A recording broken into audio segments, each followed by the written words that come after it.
In 2002, the Oakland Athletics general manager Billy Beane pioneered a new approach to baseball. It became known as Moneyball. In short, he used data and analytics to identify undervalued players, and in doing this, his team set a new record for the greatest number of consecutive wins. The effect of Moneyball was so drastic that every other baseball team was forced to change for fear of being left behind. Needless to say, data analysis had completely revolutionized the sport.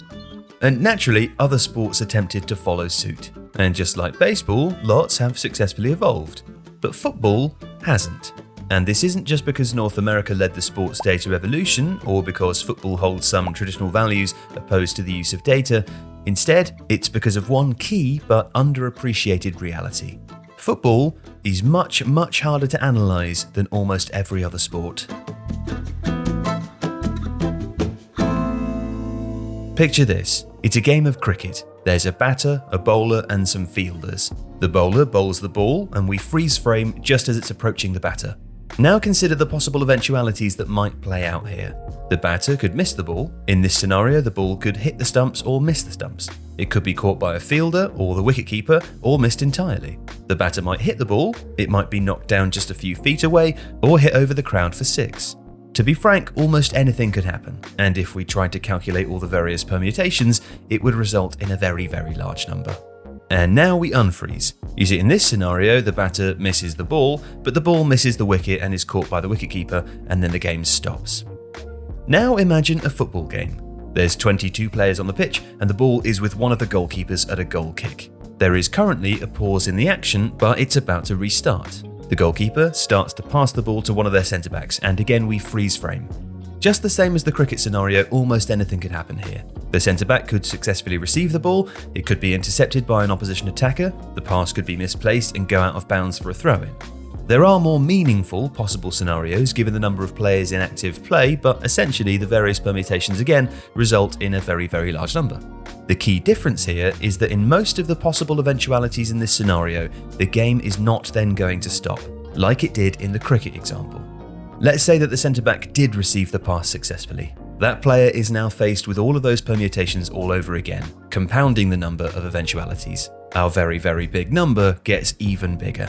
And as the ball continues to be passed around or intercepted or whatever happens, the permutations quickly become incalculable. You see, this is the reason that football is so much harder to analyse. It is a continuous sport, as opposed to cricket and baseball, both of which would be better termed as discrete sports, or sports made up of brief, well-defined actions that have a clear beginning and end. In football, sequences of play don't have a set beginning or end. Where sports like basketball, for example, are divided into periods of possession that can last for a maximum of 24 seconds, in football, one pattern of play leads straight into another.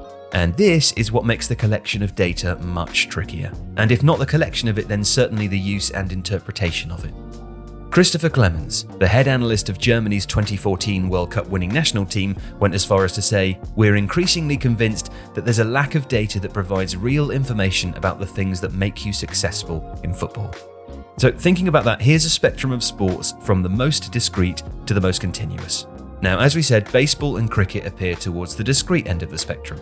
You could argue that a sport like darts is one of the most discrete, particularly when you consider that there's no defending. 2 opponents take it in turns to do almost the same thing each time they step up to the board, while the least discrete element here is that as the players get towards a lower score, they need to hit different parts of the dartboard in order to win the game, meaning that it's not quite the same action every time. 10-pin bowling, on the other hand, might be the most discrete sport of all, due to the repetitive nature of each throw or each bowl. In theory, the perfect bowling game includes an exact replica of the same action throughout the entire game. And because the environment is exactly the same each time, tracking a player's strike percentage is a much more accurate means of determining either the quality of that player or meaningful changes a player should make to their game in order to improve the score. It would be the equivalent of a game of football just consisting of penalty kicks against an unchanging goalkeeper over and over again. Now, rugby might sit somewhere in the middle. Elements like penalty kicks and lineouts are relatively discrete though, and the limited outcomes of a crucial piece of gameplay like a scrum arguably stop it from being classified as more continuous. And in comparison, football is undoubtedly at the more continuous end. Even with the stop-start elements like a corner kick or a penalty, there are almost infinite outcomes that could occur the second the ball is put back into play, making it extremely hard to determine what data is useful. And just to be clear, we're talking specifically about the use of data to help determine how the game itself should be played. Numerous football teams have successfully developed and used sophisticated data models to advance their recruitment, for example, identifying bigger talents better suited to their team's style of play and often for under market value. But the success of this remains largely down to the fact that better footballers play better football. In terms of determining a style of play, data has had a more limited impact. But of course, this hasn't stopped analysts from trying. Perhaps the most famous example of a football dataset is called expected goals, a metric that quantifies the quality of a goal-scoring chance by estimating the probability of a shot resulting in a goal. But it's far from perfect, and it has to take into account a lengthy list of variables that simply don't exist in less continuous sports. And of course, football is by no means alone in this regard. Australian rules football is arguably more continuous, with constant substitutions and no offsides. And elements of ice hockey too, where substitutions are frequent and can happen during the play.